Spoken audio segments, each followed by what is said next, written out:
Before we start, I just want to acknowledge the traditional owners of the land, which we are gathering today, and I pay my respect to the elders, past and present. And I'd like to also extend the respect to anyone who's joining, any First Nations people joining us here today or online. Can I just quickly introduce you to the guest speakers today? I mean, this is not going to be a formal presentation. It's going to be very informal, very relaxed session today, despite the difficulties with the technology today. So can I just quickly introduce Chris? Chris, would you like to say, maybe would you like to introduce yourself? Hi, I'm the honours coordinator for our school. Thank you. And hello, I'm Andrew, and I've been teaching Korean Studies. I'm head of Korean Studies this semester. Thank you.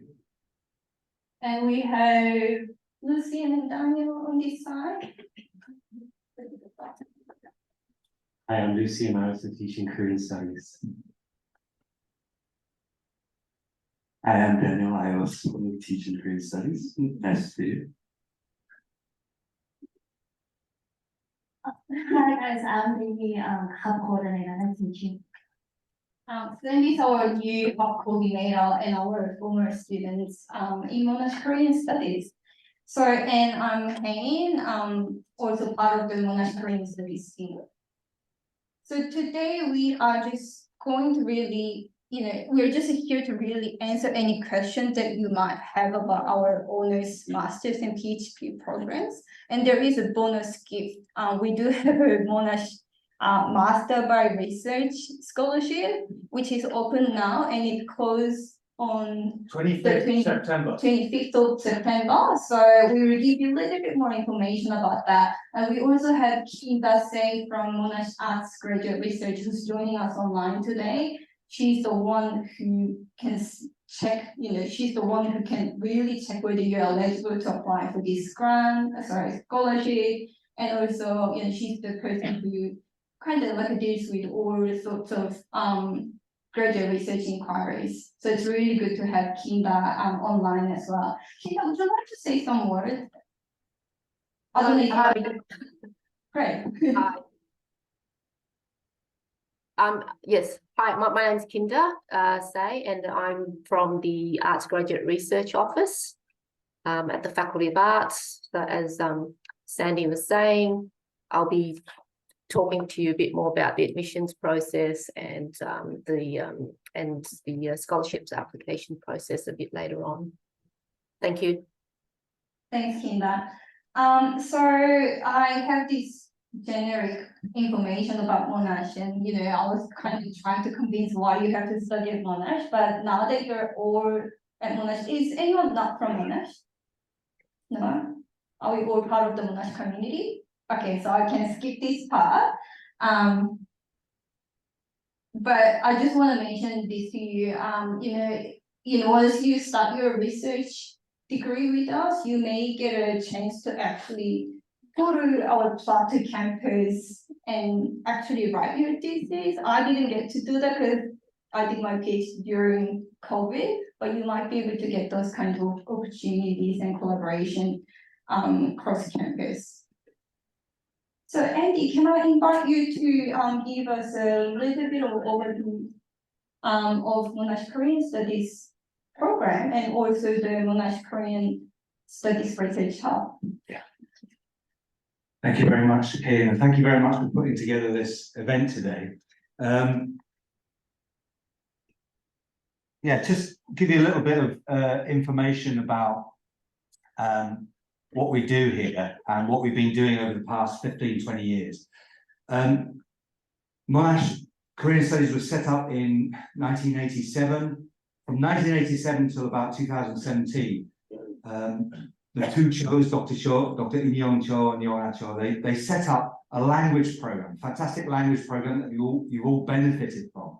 From 2017 to 2022, we basically made a content program. So before that, there was basically no content. We've made popular culture courses. Many of you have taken this one. We've made courses on language and linguistics. Many have taken these courses. We've also made history courses and history, culture and society courses. So we've established a content program here.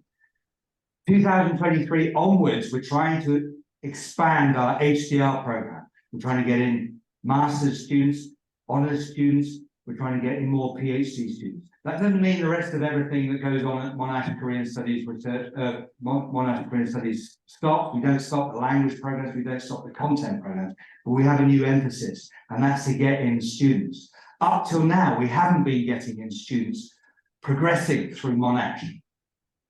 They've been going everywhere except with us. So they've been going to Hong Kong or going to Korea to study, or they've been going to biomed to do an MA or whatever. Why would you want to do an MA in biomed? I don't know. But anyway, maybe you get a good job or something. What we want to do from now on is get some of you great students to stay here with us and study as an HDR student, doing honours, doing masters by research, to doing PhDs. Now, why would you want to do this? Well, one reason might be, like me, you don't know what else to do, right? And that's a good reflective period to get on with your life, to do something different with your life. But there are other reasons which are very, very good. And these are the reasons. Number one, if you study here at Korean Studies, Monash Korean Studies, in the Korean Studies Research Hub, you will have the choice of 4 excellent experts in their fields. Myself, Lucian, Daniel, and Hei. Now, we're all dedicated supervisors. We won't leave you lying. We won't leave you high and dry. We'll give you the support you need. The second reason is, and I don't know if you've got a slide for this, no, but I'll tell you, there's lots of opportunities for funding in Korean Studies at Monash Korean Studies. Okay, if you go to other places, if you go to Korea to study, for example, Korean Studies, you may not have these funding opportunities. You do have them here. What are these opportunities? There's Career Foundation funding, very generous for master's students, for PhD students. You'll get a significant chunk of money. I was on the committee in previous years, and these were undersubscribed. The second reason is we have funding, not Melbourne, not Deakin, not La Trobe, not any of these other places. We have the money to support you through your master's and PhD research. We've just interviewed PhD students today. We're funding that. We've got, as Ian said earlier on, masters in research position opening up. We're funding that as well out of our grant money paid for by the AKS Core Universities project, which is a 5-year project. We've also got a PhD program opening up next year, and also another master's. But don't wait till next year. Apply now. So these are the reasons why you should be applying. We've got the funding.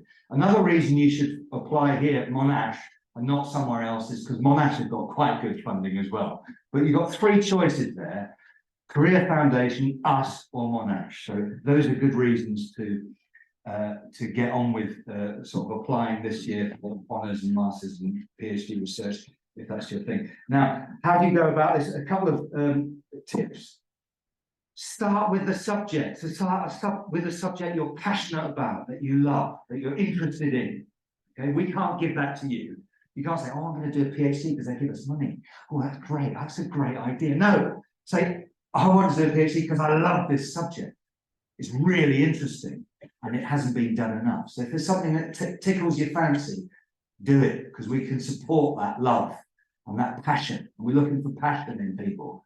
So if you're interested in Korean popular culture, do popular culture. If you're interested in Korean film, do Korean film. If you're interested in language or linguistics, do that. Then select a supervisor who you like and you feel comfortable with, one of us 4, and that's what we're recommending today. One of us 4, Daniel, Lucian, Ian, me, all right, one of us lot, not someone else, okay, Deakin or can I do part-time over there? No, one of us 4, right, simple. You know, we're giving you the money, you've got to stay with us, right? Okay, so choose a subject you're passionate about and you're really interested in. and then choose someone you like studying with, and somebody whose sort of rough interests roughly align with your own. So you wouldn't go to me if you want to do diaspora, for example. You'd probably go to Hayden, for example. Okay, so align the subjects. But look, those are 3 reasons why you should study at Monash Korean Studies.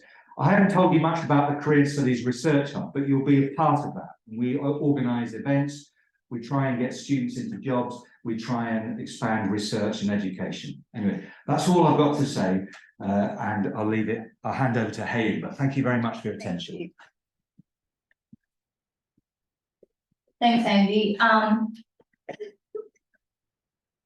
Yeah, Andy always says to us, like, we won't let you do without scholarship. We will find opportunity for you. So if you are really interested in doing honors, masters, or PhD with us, even if you're in like a second year or first year, that's still okay. We can probably have a chat about this. And then if you don't like, if you're working with me and if you don't like me, we won't be offended. You can go to Andy or you can go to Lucian or Daniel. Our personal interest always changes all the time, so it doesn't really matter. If you change your topic or change your interest, we will just work around you. Can I now invite Chris to maybe give talk about honors program, please. Thanks, Anne. I'm really glad to hear Korean Studies wants to splash the cash. That's what I took. I mean, sign me up. I'm here to talk a little bit about the honors program. This usually is an alternative to the Master of Research, about which I know little, and I believe you'll hear more later on. So view these as alternatives. Generally, students who wish to pursue further study do one or the other, and then proceed to a PhD if they wish to. I have a mixture of Monash issued slides, which say what the university would like me to say, and my own commentary, which hopefully embellishes that in a useful way. Honours study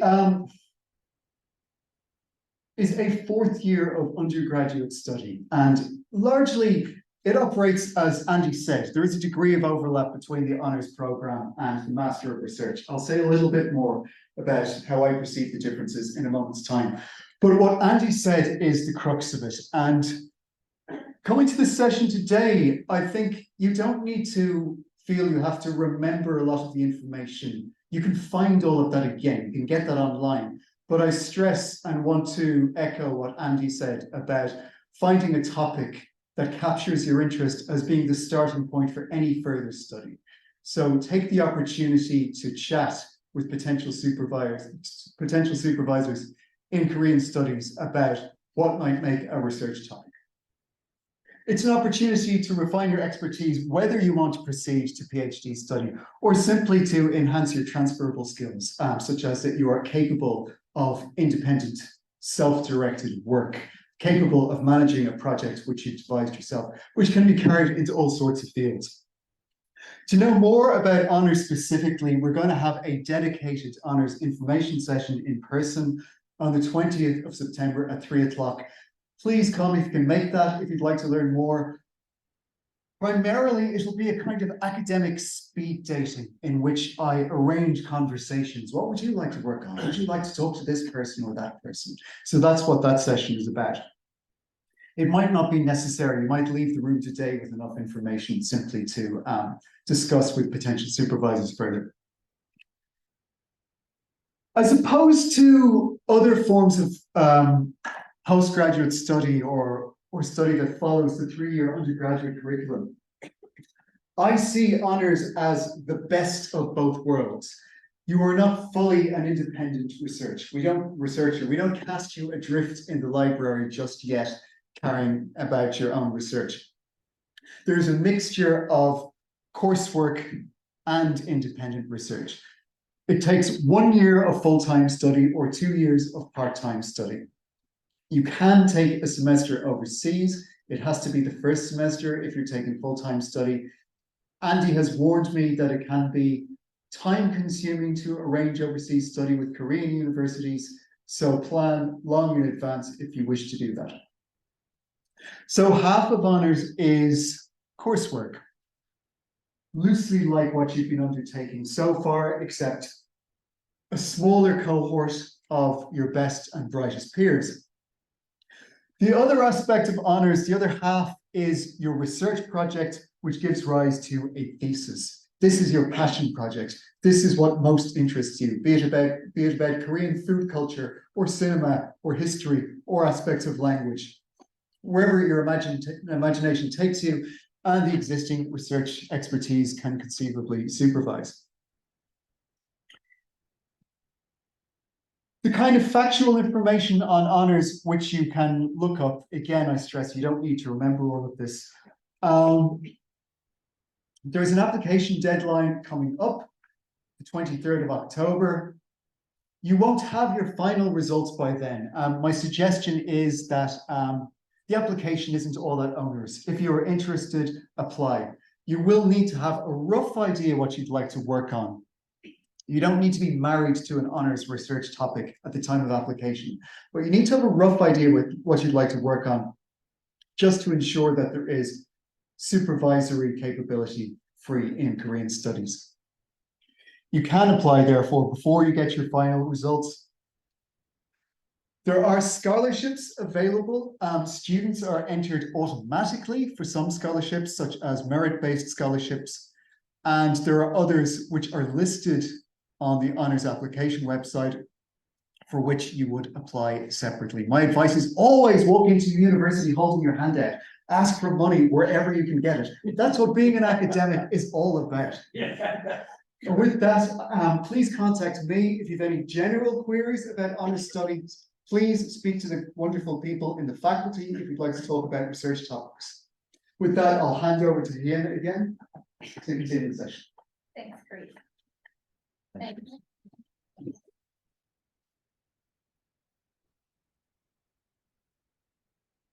Before you go, Chris, does anyone have any questions? Any burning questions to Chris? Sorry. No, okay, you're good to go, I guess. Thank you. Yeah, that was really good. When I did my bachelor, I was kind of tossing between honours and masters.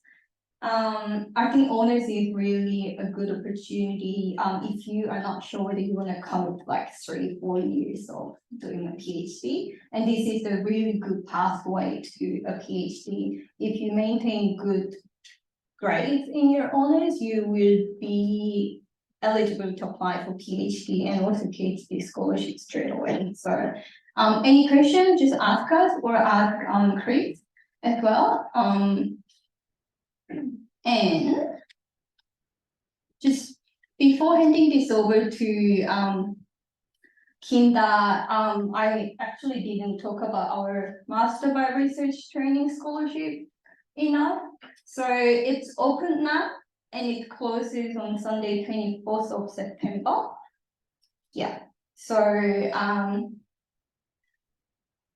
don't know whether you can actually read the QR code because here's the text over open here, but there is a link here, and this is a really, really good scholarship. And Andy, correct me if I'm wrong, we are really hoping that we can give this to our students, is that right? That's right, we want you, like the poster said, we want you.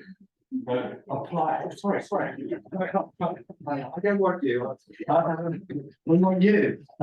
Apply, please apply. We need lots of people. So if you've got some subject you're passionate about, apply. Can I just ask a question? Yeah. About this scholarship, is it international students eligible to get this scholarship? Very good question. And can you answer that question? Are international students eligible? You're in Monash now, you mean? No, but Yeah, but you're an international student, you're in Monash. Now, as far as I know, you are. But Kinder would probably be able to confirm that, but as far as I know, you are. But this would suit candidates in the country more than students applying from abroad, because this doesn't have relocation costs, if that makes sense. Thanks. Kinda, would you, I don't know if you Can you hear us? Okay, would you be able to answer, Anasuka's, question, if that's okay?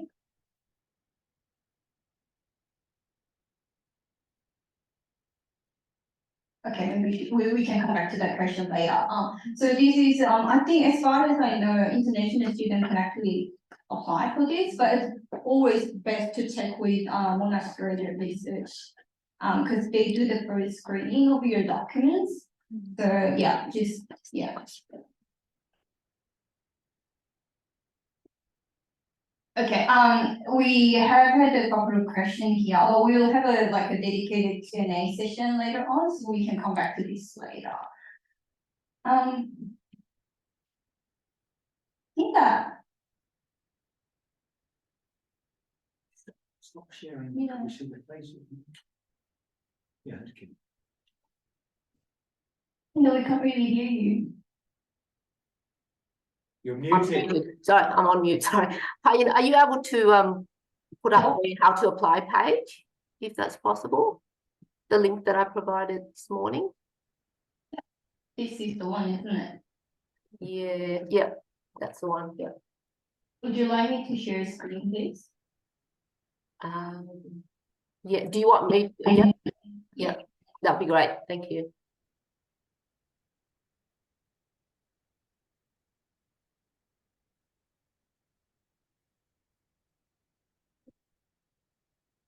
Or did you want to share screen? I think that might be easier if you want to Yeah, that's right, yeah. stop sharing. So we can see you and also the screen as well. Yeah. Are you sharing that, Hayan, or do you want? Oh, can you share You want me it? to share? Yep, okay. I'll share. So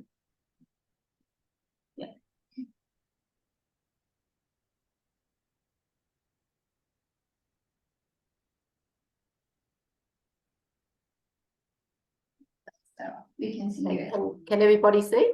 Yeah. Yeah. Yep, can everybody see? Yeah. Great, okay. Hi, my name's Kinder. I'm from the Arts Graduate Research Office. Thank you, Hayan and Andy, for inviting me to speak on behalf of our office.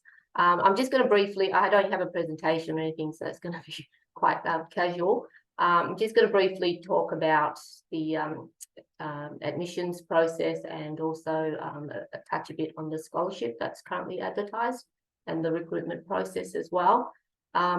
So basically, with the Faculty of Arts, Arts Graduate Research Office, we are the administrative team that look after the whole student life cycle of the HDR space, high degree research space. So that encompasses the admission, the candidature management process while students are enrolled, up until thesis submission and course completion. And in that whole process, we also look after scholarships and so any other issues related to graduate research as well. We have at the Faculty of Arts, we have, as you can see on the how to apply page, we have 3 courses in high degree research. We've got the Doctor of Philosophy, PhD.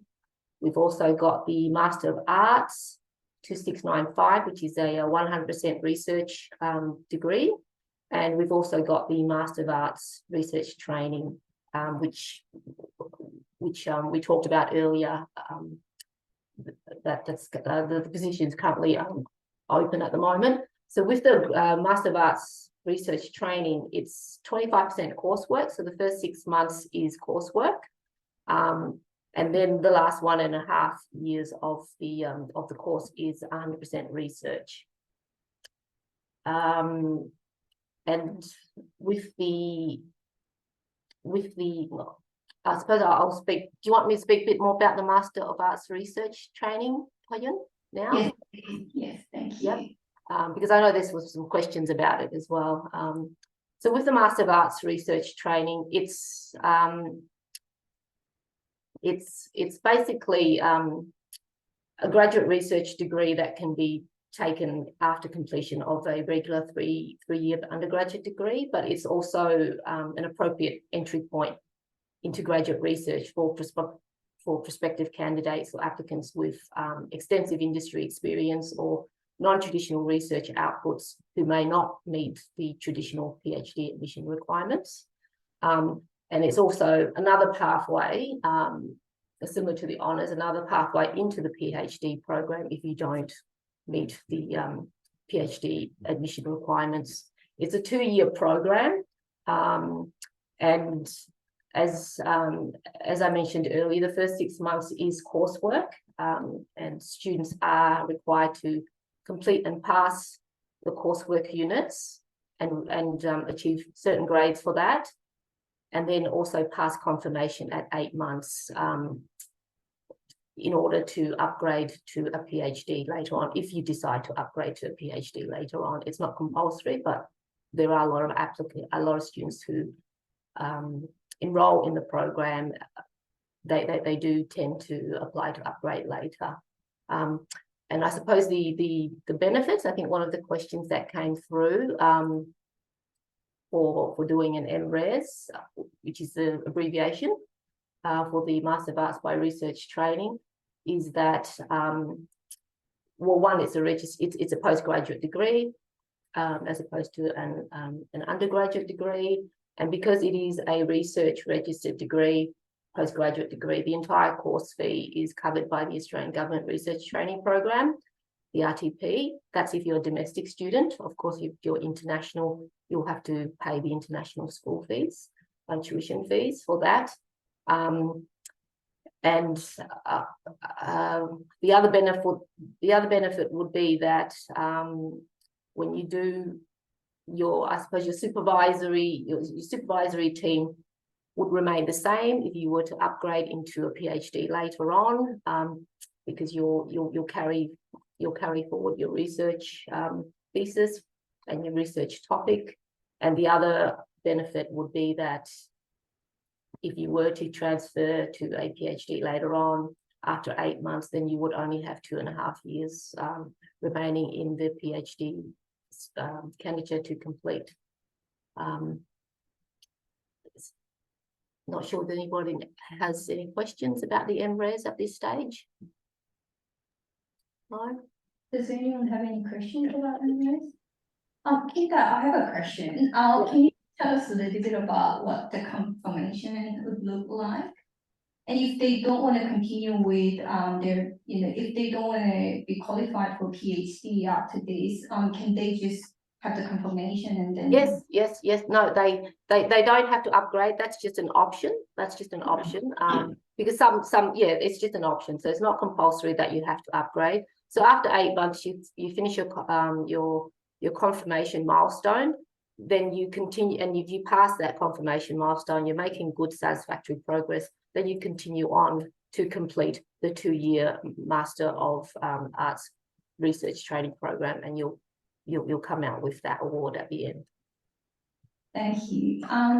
We'll probably stop here for now, and then obviously we're gonna have a dedicated Q&A session, so we can probably talk more about this. Yeah, no problem. So I'll just, did you want me to go through the COI process? Yeah, I'll just briefly go through that while we've got the page open. So if you are interested in applying for any of our high degree research programs, whether that be PhD, Master of Arts by Research, 100% research, or the Master of Arts Research Training Program, if you go to this page, how to apply, there's a step-by-step guideline on what you need to do.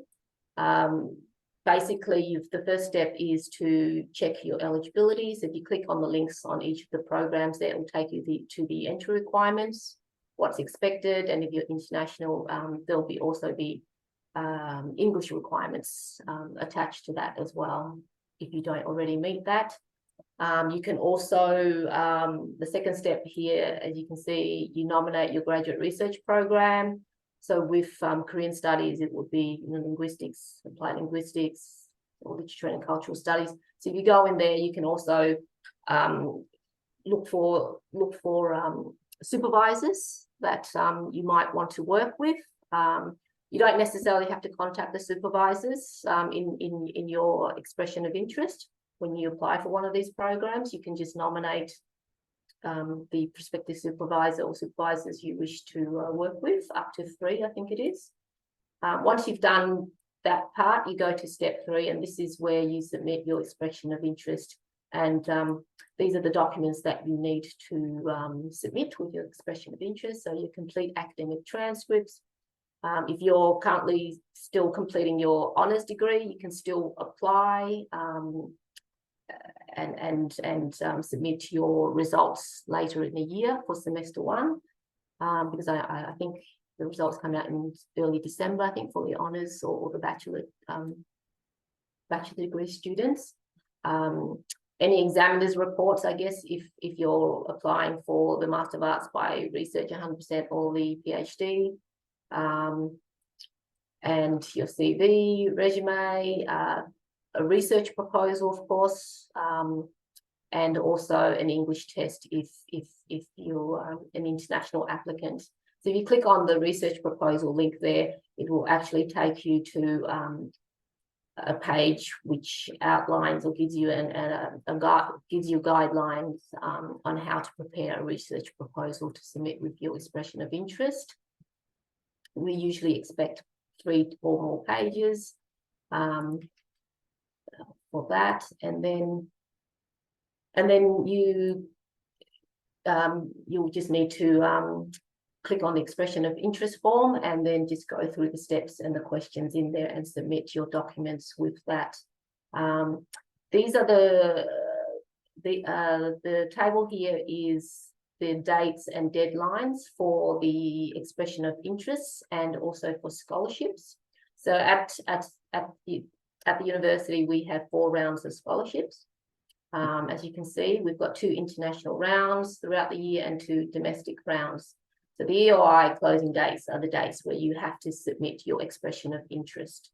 They're the deadlines, and we're quite strict with that because we also it's essentially administered process, and the deadlines are set by our central Monash Graduate Research Office. The scholarship application deadline, we get a bit of confusion from applicants because they think that to apply for a scholarship, you can submit your EOI by the scholarship closing date, but no, that's a separate thing. So all applicants, whether you're applying just for admission only or for scholarship, has to submit your EOI by the dates under the EOI column.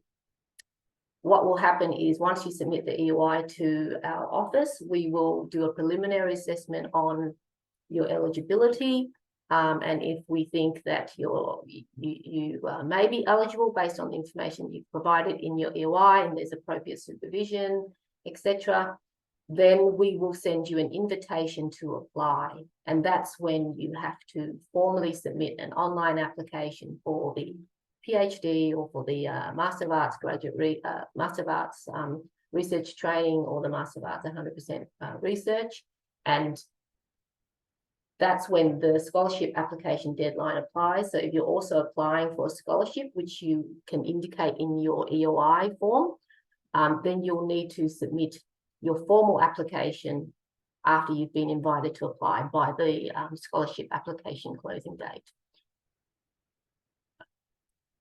And then, yes, and then that will just get processed in each round. If you are eligible, then the Monash Graduate Research Office, which is essentially based at the university, they will issue an admission offer letter for the whatever degree that you're applying for. Thanks, Kinda. Does anyone have any questions to Kinda? No? A bit of a question. Do we know how many positions or applications would be accepted for the enrollment? That's a really good question. Kinda, do we know how many applications you normally receive, and how many applications get accepted for scholarships, or you just Okay, most people, applicants who submit an EOI will also request a scholarship as well. They'll indicate that on their EOI. So we do receive a lot of applications each round, depending on the round as well.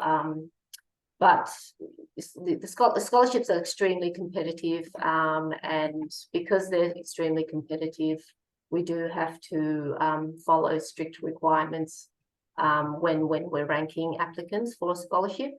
So to answer your question, it is very competitive. We do receive a lot of applications, and depending on the quality of the applicants as well, each round can be more competitive than the other round, depending on the applicant pool. Thanks, Kinder. Just one more question. Can students apply for both master research training and PhD scholarships at the same time? Sorry, can you say that again, are you? Yeah, can students apply for both MA and PhD scholarship at the same time, or do they have to just choose one particular? Yeah, no, they can only submit one EOI at one time. Right, okay, that's Yeah, really yeah. Yeah. All right, any more questions? So with the Masters of Research training, and that's, microphone. Hello. Hi. With the Masters of Research training, I think it's more related to the Korean Studies team, but with that scholarship, can you apply for it even if you finish mid next year? Even if you finish next year, did you say? Like midway? You mean like July Yeah. 2024? I think we're expecting our students to start in February, is it right? February? Yeah. For this particular master program, but maybe have a word with Andy. Andy might be able to. Yeah. That's right. Well, there's two intakes for the Master of Research training. So there's two intakes. There's one in first semester and one in second semester. So if you're applying for, depending whether you're domestic or international, but if we've just finished processing the international round at the moment, so the next round is the domestic round, and the EOIs close on the 15th of September for admission only, for all of them actually, for admission and for scholarship. And that's for a semester one start, which usually is about February, sometime in February for the MRes. Kinder, for the out of bound scholarship that we have, do we follow the exact same schedule? No, for the out-of-round scholarship that we're currently advertising for the MRes, because it's advertised externally, we do have obviously a separate closing date for that, but the commencement date will still be the same in semester one. It'll be sometime in February, but we have a bit more flexibility to process that. So we don't, because it goes through a different process, as opposed to the central round. It's assessed at the faculty level. So as long as you submit the expression of interest form by the deadline in the advertisement, then that's fine. We should be able to consider you for that scholarship. Thanks, Kinder. All right. I'm just gonna ask you to stop share screen. Yep. And then I will share screen my slides now. Thanks, Kinder. It's really lovely to have you here today. No worries.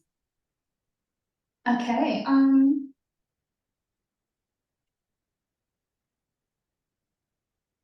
Okay. I think this room doesn't really like me today. I'm having so much. We study here, like, we have classes here every week, but I don't know why.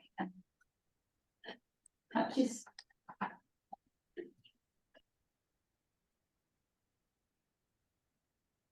All right.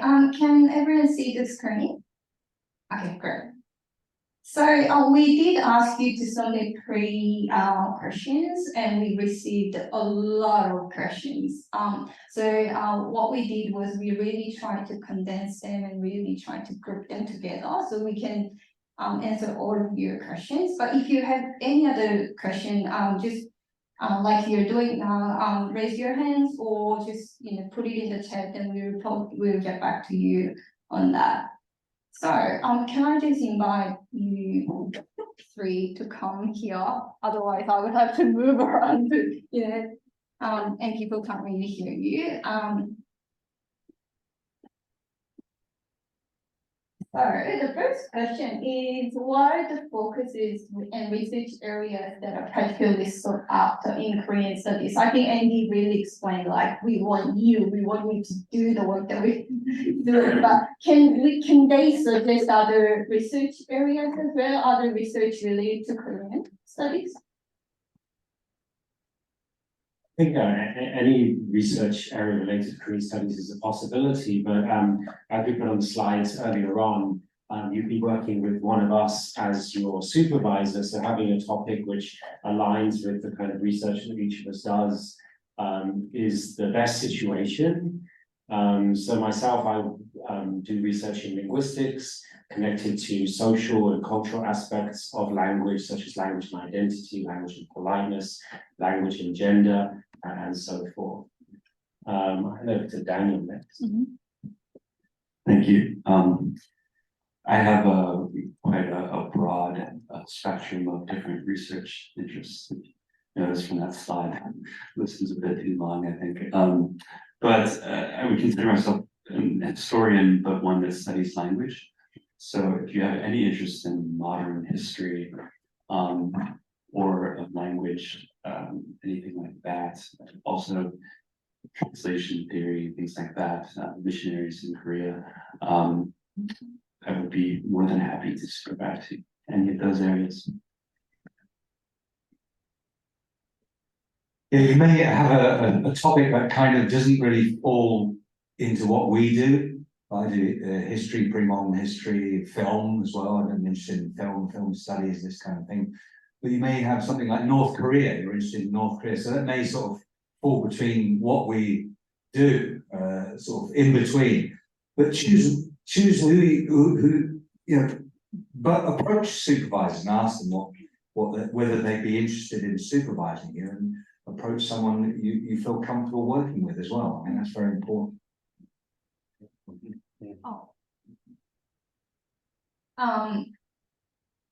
My area is very social science, as you all know.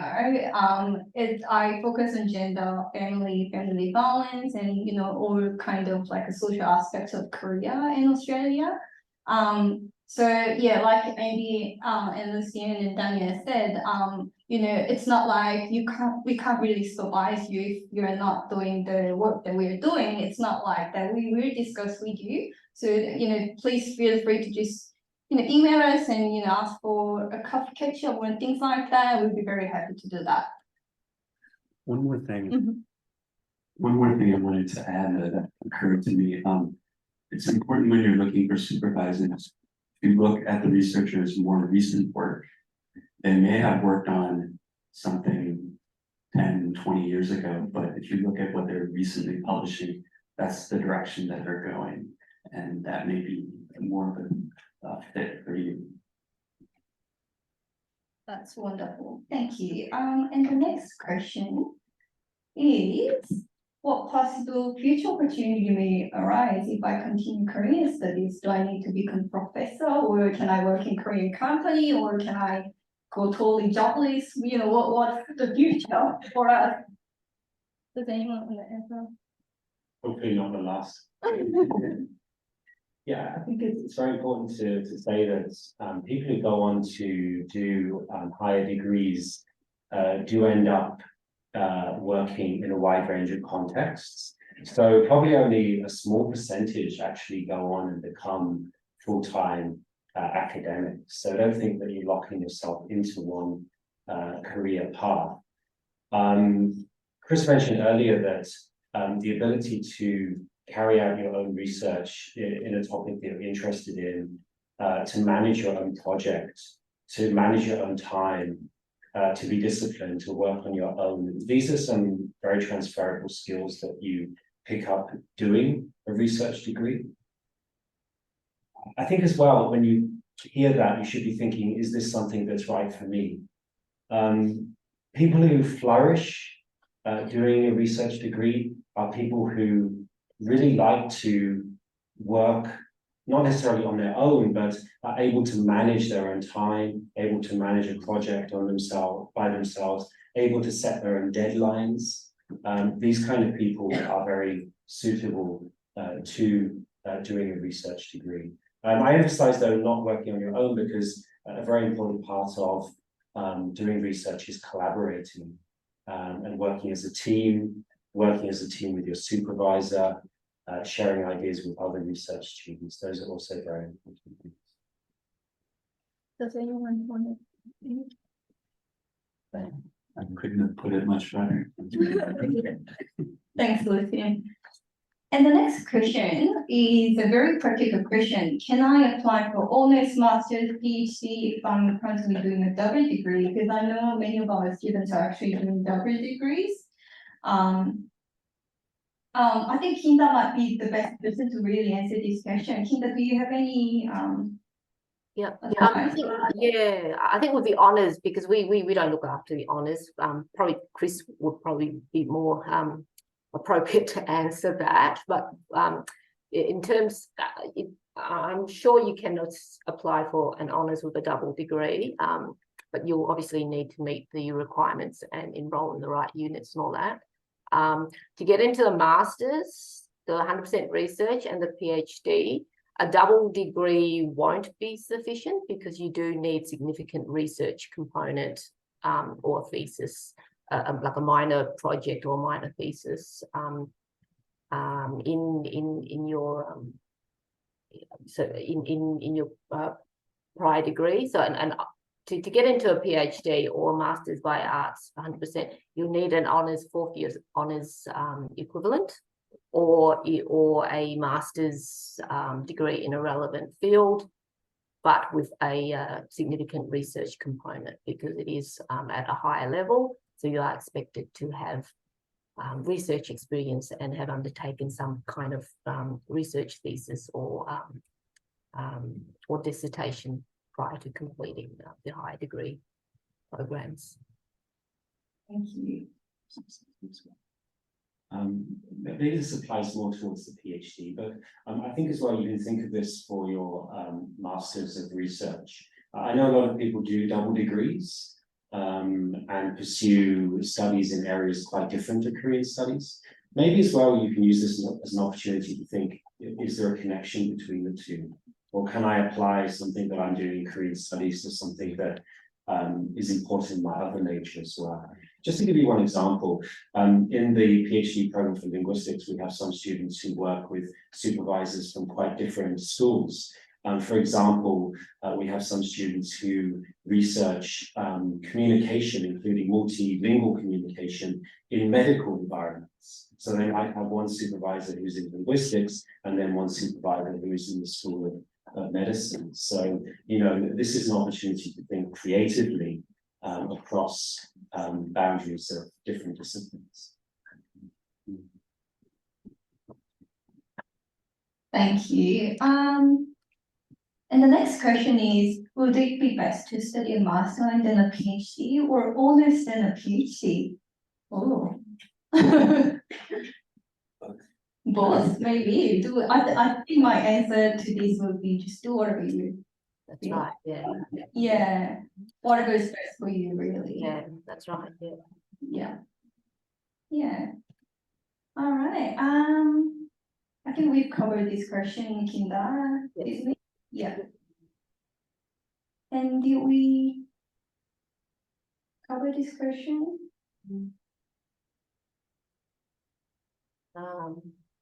What are the possible groups of study to obtain a master's degree? I think we sort of covered that. So to do a master's degree, you would need a 4th year honours. Yeah. Yep.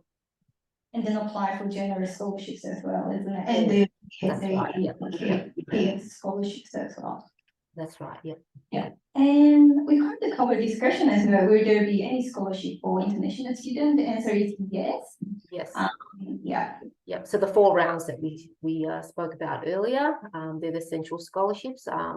The faculty also throughout the year advertise other scholarship opportunities as well on the Monash Jobs website and on LinkedIn. So keep an eye out for those opportunities.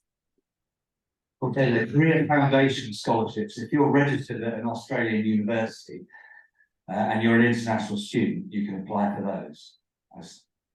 And they are very generous and often they're undersubscribed. Yeah. So whereas the Monash ones might be quite competitive, the Career Foundation ones are often undersubscribed. And a few years ago, they're almost sending money back. They didn't have enough people applying for them. I don't know what the situation is now, but this funding is out there. But I've got to stress this is for Korean studies. If you want to do something else, but Korean studies, those jobs, those is there. Yeah. Andy was the selection panel member a few years ago, and I am actually on the selection panel member since last year. I can't tell you much about what the process is like, but it's getting more competitive. But definitely, if you are enrolled at an excellent program like us, I'm sure you'll be very competitive for the scholarship. But the thing is that you have to be enrolled. You have to be an enrolled student in order to be able to apply for those scholarships. And sometimes we get scholarship applications from international relations, music, and all sorts of department, which is really great. But we really prioritize more Korean studies students application, and we really try to give those scholarships to Korean studies students in general. And then I think that's our last question. And we have 1 more minute to go. So this student was asking, I'm currently working as a professional. It's been a while since I graduated. Would my professional experience count? I think that's something Kinda can probably answer. Yep. That's one reason why the Master of Arts by Research training is a good option for industry professionals who may not have the traditional, the qualifications, or they might be, quite older qualifications. They were completed, 5-10 years ago, but they've got a lot of industry experience or have, published, publications, have lots of research outputs that's relevant in the field of study. So yes, to answer that question, you can apply if you've graduated a while ago and you have relevant professional experience. So we will consider anything with at least 2 years of documented professional experience relevant to the field of study. Yes, for the program, we will consider that along with any of your other qualifications that you've completed so far. Thanks, Kinda. Does anyone want to add anything? I think one of the myths that we have about academics is that we actually come straight from bachelor to master's to PhD and become an academic. That's not really true. I'm not sure what you've done, but for 3 of us, that's totally not true, right? We have a lot of working experiences before we come to academia. So yeah, I think it's definitely counted towards Yeah, that's definitely true. So I think going straight into an honours or a master's after doing an undergraduate is great. Would I advise necessarily then going straight to the PhD? I think sometime before that or something in that process, it's good to take some time out and do something different. A recent student who I was in contact with here, planning to go from MA to PhD, but she said to me, well, actually, I don't feel like I know Korea well enough. I want to spend some more time in Korea first. So, that is also something to consider.